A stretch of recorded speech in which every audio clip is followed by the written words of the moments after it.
എന്റെ ഭാര്യനെ കുറിച്ചിട്ടൊക്കെ നീ എന്താടി പറഞ്ഞ? ഭാര്യയുടെ മറ്റേ തുണി പൊന്തിച്ച് കാണിച്ചെടുക്കാൻ എനിക്ക് റീച്ച് കിട്ടുന്ന നീ പൊന്തിച്ച് കാണിച്ചെടുത്ത വീഡിയോ ഉണ്ട് അടി എന്റെ കയ്യില്. എന്റെ ഇൻബോക്സിക്ക് ഞാൻ വിട്ടന്നില്ലേ? ഇനി എന്താണ്? അപ്പോ നീ ചെയ്യുന്ന പണി മറ്റൊരാളുടെ മണ്ടയ്ക്ക് നീ ഏൽപ്പിക്കരുത് കേട്ടോ. ഇതിനൊക്കെ നിനക്ക് കണക്ക് പറയേണ്ടി വരും എന്ന് ഞാൻ നിന്നോട് പറഞ്ഞിരുന്നു. തുടങ്ങിക്കോ. ഇജ് പറയിപ്പിക്കും ഷെരീഫ് എന്നെ കൊണ്ട്. മനസ്സിലായോ? അങ്ങനെയൊന്നും എന്നെ ഞാൻ വിടൂല. പൊളിച്ചടുക്കണവർ അവിടെ അടുക്കട്ടോ, നമ്മൾ അവരുടെ പിന്നാലെ പോവാനില്ല. വയ്യ, മടുത്തു. നമുക്ക് നമ്മുടേതായ കാര്യങ്ങൾ നോക്കാനുണ്ട്. ആരുടെയും പിന്നാലെ പോവാൻ വയ്യ. പോയോടത്തോളം വയ്യ. മതിയില്ലേ? അത് കഴിഞ്ഞില്ലേ? അത് അവിടുത്തെ കൊണ്ട് വിട്ടു. ഞാൻ വിട്ടു. വിടാത്തൊരു വിടണ്ട. അത് നമ്മുടെ കുറ്റമല്ല. അത് അവരായി പഠിച്ചവനായി. അത്രേ ഉള്ളൂ. നമ്മുടെ കാര്യം കഴിഞ്ഞു. നമ്മള് ഇതാക്കി കഴിഞ്ഞു. അത്രേ ഉള്ളൂ. അത് അന്നത്തോടു കൂടി കഴിഞ്ഞു. ഹലോ ഗൈസ്, അസ്സലാമു അലൈക്കും. Welcome back to my channel. Shaji Sherif issues. അത് എന്താ കാര്യമെന്ന് ഒട്ടുമിക്ക പേർക്കും അറിയാം. ഷാജിദയാണെങ്കിൽ ഷെരീഫിന്റെ വീട്ടിലേക്ക് കയറി ചെന്ന് ചെറിയ മക്കളെ അടക്കം തെറി പറയുകയും ആഭാസത്തരം പറയുകയും ഒക്കെ ചെയ്ത് അതിനെതിരെ ഷെരീഫാണെങ്കിൽ ശക്തമായിട്ട് തന്നെ പ്രതികരിക്കും എന്ന് തന്നെയാണ് പറഞ്ഞിരിക്കുന്നത്. ഷാജിദ അടുത്ത് ഒരു കോംപ്രമൈസിന് ഞാൻ ഇനി നിൽക്കത്തില്ല. ഷാജിദയ്ക്ക് പാലും വെള്ളത്തിൽ തന്നെ പണി കൊടുത്തുകൊണ്ടേയിരിക്കുകയാണ്. പാലും വെള്ളത്തിലല്ല, മഴവെള്ളത്തിൽ കൊടുക്കുന്നത് തന്നെയാണ് ഷെരീഫ് പറയുന്നത്. 80,000 കേസ് പറഞ്ഞു, വേറെ 1,00,000 കേസ് പറഞ്ഞു, 2,00,000 കേസ് പറഞ്ഞു. എവിടെ തെളിവ്? തെളിവില്ലാതെ നിങ്ങൾ വെറുതെ ഒരു 5 മക്കള് ആയിട്ടുള്ള പിന്നെ ഒരു പെണ്ണിനെ വെറുതെ ഇങ്ങനെ പറയാം. ഓളിപ്പ മരിച്ചുട്ടോ. ഓളീ മരണത്തിന്റെയും ഞാൻ എന്തെങ്കിലും എഴുതി വെച്ച് മരിക്കും എന്നൊക്കെ പറഞ്ഞിട്ടുള്ള ഡയലോഗ് എന്തിനു വേണ്ടിയിട്ട് അറിയോ? ഇതിന്റെ കയ്യിൽ പെടുന്ന അവൾക്ക് അറിയാം. കാരണം എന്താ അറിയോ? ഞാൻ ഇതിമെന്ന് അങ്ങനെ ഒന്നും വേറിടൂലെന്ന് ഓള് വിചാരിച്ച എന്താ വെച്ചിട്ടാ, ഇത് ഇങ്ങനെ കുറെ തെറിയൊക്കെ പറഞ്ഞിട്ട് അങ്ങോട്ട് ഇതായി കഴിഞ്ഞാൽ അതാണ് ഒതുങ്ങും, പിന്നെ ഒന്നും ഉണ്ടാവൂല എന്നാ. തെറ്റി മകളെ, എനക്ക് തെറ്റി. ഞാൻ സുലൈമാനല്ല, അനുമാനാണ്. അതെനിക്ക് ഏറെക്കുറെ ഇപ്പൊ മനസ്സിലാവും. നിങ്ങളൊക്കെ കുറെ ആളുകൾ എന്നോട് ചോദിച്ചിരുന്നില്ലേ, എവിടെ തെളിവ്, എവിടെ തെളിവ്, ഒരു പെണ്ണിനെ കുറിച്ച് എന്താണ് വിളിച്ചു പറയാന്ന്? നിങ്ങൾ കേട്ടോളി. ഈ അമ്മായിക്ക് തന്നെ ഞാൻ വെറുതെ ഒരു 2-3 സെക്കൻഡ് വീഡിയോ ഞാനത് വിട്ടുകൊടുത്തിട്ടുണ്ട്. എന്തിനറിയോ? ആ വീഡിയോ കണ്ടാൽ തന്നെ അതിന്റെ ഫുള്ള് എല്ലാ കാര്യങ്ങളും അമ്മായിക്ക് ഓർമ്മ വരും. മനസ്സിലായോ? അമ്മായി ഏത് ഗുളിക കുടിച്ചാലും ശരി, കുടിച്ചില്ലെങ്കിലും ശരി, ആ വീഡിയോ കണ്ടാലും അമ്മായിക്ക് ഓർമ്മ കിട്ടും, നിങ്ങളൊക്കെ മറന്നാലും. പിന്നെ വിത്ത് ഫേസ് അടക്കാണ് പല വീഡിയോയിലും അമ്മായിയുടെ ഉള്ളത്. അതുകൊണ്ട് അമ്മായിക്ക് ഇനി നിഷേധിക്കാൻ കഴിയൂല. അമ്മായിക്ക് തെളിവ് വേണ്ടേ? അമ്മായി ഇനി അടുത്ത ലൈവ് കൊണ്ട് വരും ചിലപ്പോ. എന്ത് പറഞ്ഞിട്ട് അറിയോ? ആ വീഡിയോ ഞാൻ ആർക്കും വിട്ടുകൊടുത്തതല്ല, അതിന്റെ കബീർക്കാക്ക് ഞാൻ കബർക്ക് വിട്ടുകൊടുത്തതാണ്. അത് ഇവ എങ്ങനെയാ അവിടുന്ന് തോണ്ടിയെടുത്തു എന്നാക്കാറ്. അതും വിശ്വസിച്ചാണ് ഇവളെ കുറച്ച് ഫാൻസ് ഉണ്ട്. പിന്നെ ഇവളെ എന്തിനാ ഉപദ്രവിക്കണേ എന്തിനാ വീണ്ടും ഇവളെ പുറകെ പോണെന്ന് പറഞ്ഞില്ലേ? ഇവള് കാരണേ കുറച്ചൊന്നും കുടുംബം മാനം കെട്ടിക്കണു അറിയോ? ഇന്റത് മാത്രല്ല, പല കുടുംബത്തിന് പുറത്തിറങ്ങാൻ പറ്റാത്ത രീതിയിൽ ഇവളാക്കി തീർത്തുക്കണു. അതൊന്നും ഈ അഭിമാനത്തിന്റെ ഒരു പ്രശ്നമുള്ളത് കൊണ്ട് പലരും പറയാ. ഷാജിദ് ഒരു കിളവനെ പറ്റിച്ചിട്ട് 80,000 രൂപ വാങ്ങി എന്ന് ഷെരീഫ് മുന്നേ പറഞ്ഞിട്ടുണ്ടായിരുന്നു.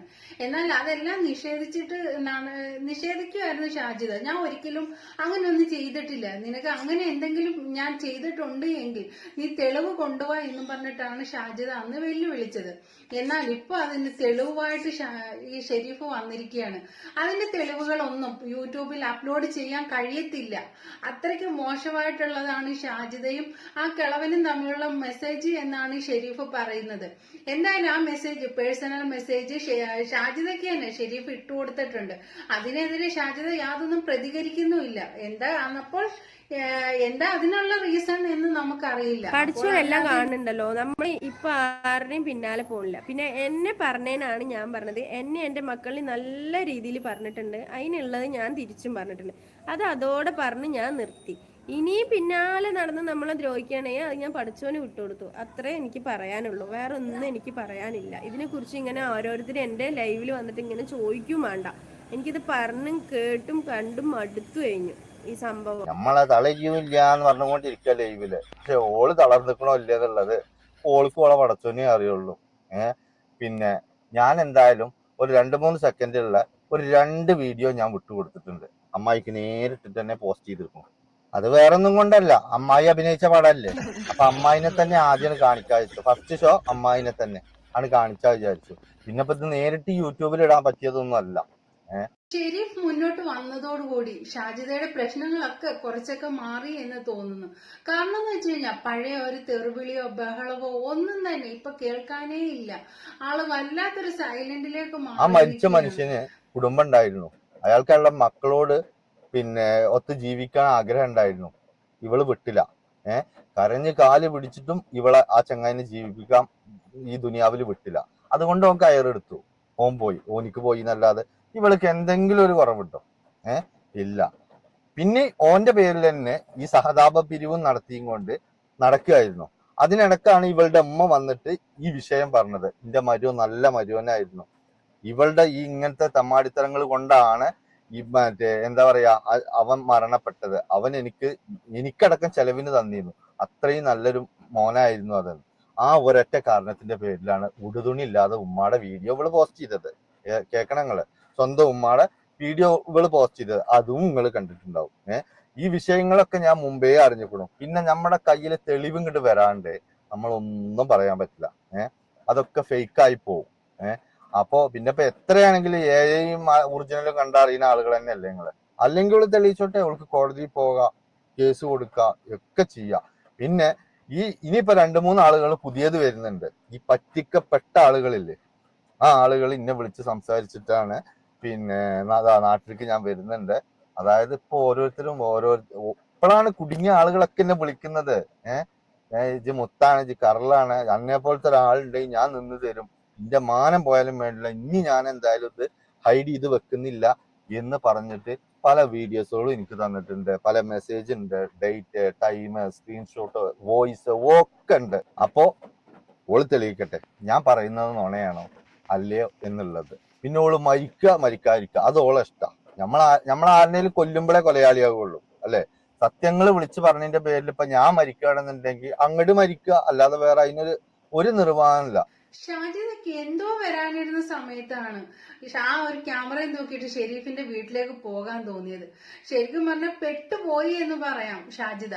ഒരിക്കലും ഞാൻ ഈ ഒരു കാര്യത്തെ ക്ഷമിക്കത്തില്ല എന്ന് തന്നെയാണ് ഷെരീഫ് പറയുന്നത്. കാരണം എന്ന് വെച്ചാൽ ഞാൻ പിഞ്ചു മക്കളാ, അത്രത്തോളം ആഭാസത്തിലുമാണ് പറഞ്ഞത്. വലിയവരെ പറഞ്ഞതാ പോട്ടെ, ആ കുഞ്ഞു കുട്ടികളെ പോലും ഷാജിദ വെറുതെ വിട്ടിട്ടില്ലായിരുന്നു. അപ്പൊ അതൊക്കെ കേട്ടിട്ട് ഞാൻ ഒരിക്കലും ഇതിന് ക്ഷമിക്കത്തില്ല, ഞാൻ ഇതിന് ശക്തമായിട്ട് തന്നെ മുന്നോട്ട് പോകുമെന്ന് തന്നെയാണ് ഷെരീഫ് പറയുന്നത്. ഷാജിദയ്ക്കുള്ള പണി ഞാൻ പാലും വെള്ളത്തിൽ കൊടുക്കും, പാലും വെള്ളത്തിലല്ല കേട്ടോ, മഴവെള്ളത്തിൽ കൊടുക്കുമെന്ന് തന്നെയാണ് പറയുന്നത്. എന്റെ വീട്ടിൽ കയറി വന്ന് എന്റെ കുഞ്ഞു മക്കളെ അടക്കം ജിവേഷി എന്ന് വിളിച്ചിട്ടുണ്ടെങ്കിൽ അന്നെ കൊണ്ട് ഞാൻ കുറച്ചൊന്നും വെള്ളം കുടിപ്പിക്കും, അതും മഴവെള്ളം തന്നെ ഞാൻ കുടിപ്പിക്കും കേട്ടോ. അങ്ങനെ അങ്ങോട്ട് മൂടും തട്ടി ആണ് പോകാന്ന് വിചാരിച്ചു. അന്റെ സ്ഥാനത്ത് ഒരാണാണ് ഇവിടെ വന്നിട്ടുണ്ടെങ്കിൽ അവനിക്ക് ഇഴഞ്ഞിട്ട് പോലും പോണെങ്കിൽ എന്റെ സമ്മതം വേണ്ടി അല്ലെ. അന്നെ ഞാൻ തല്ലാത്ത എന്താ അറിയോ, ഒരു പെണ്ണിനെ തച്ചു കഴിഞ്ഞാൽ 10 പേര് ചിലപ്പോ അല്ലെങ്കിൽ 1000 പേര് ചിലപ്പോ എന്നെ സപ്പോർട്ട് ചെയ്യാനുണ്ടാവും. പക്ഷെ നാളെ അത് എനിക്കെന്നെ ഒരു കേതായി മാറും, ഞാൻ തല്ലിയത് ഒരു പെണ്ണിനെ അല്ലേ എന്നുള്ളത്. മനസ്സിലായോ? ആ ഒരൊറ്റ പരിഗണന. അതെന്തുകൊണ്ടാ വെച്ചിട്ടുണ്ടെങ്കിൽ എനിക്ക് ഉമ്മയും പെങ്ങളും ഭാര്യയും 2 പെമ്മക്കളും എല്ലാം ഉണ്ട്. പിന്നെ ഇജ്ജ് പറഞ്ഞൊരു കാര്യമുണ്ട്, എന്ത് അനക്ക് പടച്ചോന് അറിഞ്ഞും കൊണ്ടാണ് 2 പെമ്മക്കളെ തന്നത്, ആൺകുട്ടികളെ തരാത്ത. എനിക്ക് 5 ആൺകുട്ടികളാണ്. എടേ എനിക്ക് ആദ്യം കിട്ടിയത് ആൺകുട്ടിനെയാണ്, പക്ഷെ അള്ളാ അതിന് ആയുസിനെ കൊടുത്തില്ല. മനസ്സിലായോ? എനിക്ക് ആദ്യത്തെ എൻ്റെ കുട്ടി ആൺകുട്ടിയാണ്, അതിന് അള്ളാ ആയുസ് കൊടുക്കാത്തത് കൊണ്ടാണ്. ഇനിയിപ്പോ പെൺകുട്ടിയാണെങ്കിലും ആൺകുട്ടിയാണെങ്കിലും ശരി, 10 എണ്ണല്ല 20 എണ്ണ ആയാലും എനിക്ക് ഒരേ മാതിരിയാ. അവിടെ ഞാൻ ഒരു വേർതിരിവും കാണിക്കൂല. പിന്നെ ഈ ആൺകുട്ടികളുടെ അഹംഭാവം കൊണ്ടാണ് നീ കാണിച്ചതെന്ന് പറഞ്ഞില്ലേ, നിന്റെ ഓരോ കാര്യങ്ങളും ഓരോന്നായിട്ട് പുറത്തു വരാൻ തുടങ്ങുന്നുണ്ട്. ഈ ആൺമക്കളൊക്കെ നിന്നിട്ട് പോകാം, അധികം വിദൂരൊന്നും അല്ല, അതൊക്കെ ഇജ്ജ് കണ്ടോളുണ്ട് കേട്ടോ. ഇനി ഇജ്ജ് ആ ഉമ്മയോടെന്നല്ല ഒരു മനുഷ്യനോട് ഇജ്ജ് എൻ്റെ ഈ ചാനലിന്റെ അഹങ്കാരം കാണിക്കൂല, അത് ഷെരീഫ് ഗ്യാരണ്ടി കേട്ടോ. ഇനി എനിക്ക് ഇപ്പൊ ഞാൻ ഈ വീഡിയോ നിർത്താൻ വേണ്ടിയിട്ടാണ് ഇതൊക്കെ ചെയ്തത്, ഞാൻ നിർത്തിയിട്ടൊന്നുമില്ലല്ലോ, വീണ്ടും വീണ്ടും ഇട്ടുകൊണ്ടിരിക്കുന്നുണ്ട്. ഈ ഇപ്പൊ എന്താ എന്റെ വീട്ടിലേക്ക് വരാത്തു? എന്റെ വീട് അവിടെ തന്നെ ഉണ്ട്. ഇപ്പൊ എനിക്ക് വഴിയാ അറിയാം. എനിക്ക് വരാൻ പറ്റുമോ? പറ്റൂല. എന്നെ കൊണ്ട് കഴിയൂല. അപ്പൊ ഒന്ന് വന്നതന്നെ എനിക്ക് വയറ് നിറഞ്ഞിട്ടുള്ളൂ. ഞാൻ പറഞ്ഞില്ലേ, ഞാൻ തല്ലും കൊല്ലും ഒന്നും അല്ല ചെയ്യാം. ഞാൻ എൻ്റെ ഫേക്ക് മുഖം ഉണ്ടല്ലോ, അത് ഞാൻ വലിച്ചു കീറുന്നു ഞാൻ പറഞ്ഞിരുന്നു, അത് പുഷ്പം പോലെ ഞാൻ ചെയ്തിട്ട് ഷാജിദ ഉമ്മയോട് മാപ്പ് പറഞ്ഞിട്ട് തൗബ ചെയ്ത് മാപ്പ് പറഞ്ഞു എന്ന് പറഞ്ഞു. ശരിക്കും ഉമ്മ അത് പുറത്തു കൊടുക്കും. അത് ഉമ്മയാണ്. അത് ഉമ്മ അവള് മാപ്പ് പറഞ്ഞില്ല എങ്കിൽ പോലും ആ ഉമ്മ എപ്പോഴോ അത് പുറത്തു കൊടുത്തിട്ടുണ്ടാവും. ആ മോളെ ഓർത്തിട്ട് ആ ഉമ്മ എപ്പോഴോ മനസ്സ് വേദനിക്കുന്നുണ്ടാവും. എപ്പോഴും ആ ഉമ്മയ്ക്ക് ഷാജിദയുടെ ആദ്യം കാണുമായിരിക്കും. എന്താകും എന്നുള്ള ആദ്യം ആ ഉമ്മയുടെ മനസ്സിൽ എപ്പോഴും ഉണ്ടായിരിക്കാം. അതുപോലെയാണോ മറ്റുള്ളവർ അന്യ ഒരിടത്ത് പോയിട്ട് അവരുടെ കുഞ്ഞുങ്ങളെ തെറി പറഞ്ഞു കഴിഞ്ഞാൽ ആരെങ്കിലും കേട്ടോണ്ടിരിക്കുവോ? ശരിക്കും അതൊന്നും ആരും ക്ഷമിക്കില്ല. ഇപ്പൊ നമ്മളെ എന്തെങ്കിലും പറഞ്ഞാലും മക്കളെ എന്തെങ്കിലും പറഞ്ഞാൽ ആരും കേട്ടോണ്ടിരിക്കത്തില്ല. അതും ചെറിയ മക്കളെയാണ്. നിന്റെ എന്തായാലും വീട്ടിൽ വന്ന് ഷാജിദ നിന്റെ വാപ്പാനി ഉമ്മാനി നിന്റെ ഭാര്യനെ കുറിച്ചിട്ടൊക്കെ നീ എന്താടി പറഞ്ഞ? ഭാര്യയുടെ മറ്റേ തുണി പൊന്തിച്ച് കാണിച്ചെടുക്കാൻ എനിക്ക് റീച്ച് കിട്ടുന്ന നീ പൊന്തിച്ച് കാണിച്ചെടുത്ത വീഡിയോ ഉണ്ട് അടി എന്റെ കയ്യില്. എന്റെ ഇൻബോക്സിക്ക് ഞാൻ വിട്ടന്നില്ലേ? ഇനി എന്താണ്? അപ്പോ നീ ചെയ്യുന്ന പണി മറ്റൊരാളുടെ മണ്ടയ്ക്ക് നീ ഏൽപ്പിക്കരുത് കേട്ടോ. ഇതിനൊക്കെ നിനക്ക് കണക്ക് പറയേണ്ടി വരും എന്ന് ഞാൻ നിന്നോട് പറഞ്ഞിരുന്നു. തുടങ്ങിക്കോ. ഇജ് പറയിപ്പിക്കും ഷെരീഫ് എന്നെ കൊണ്ട്. മനസ്സിലായോ? അങ്ങനെയൊന്നും എന്നെ ഞാൻ വിടൂല.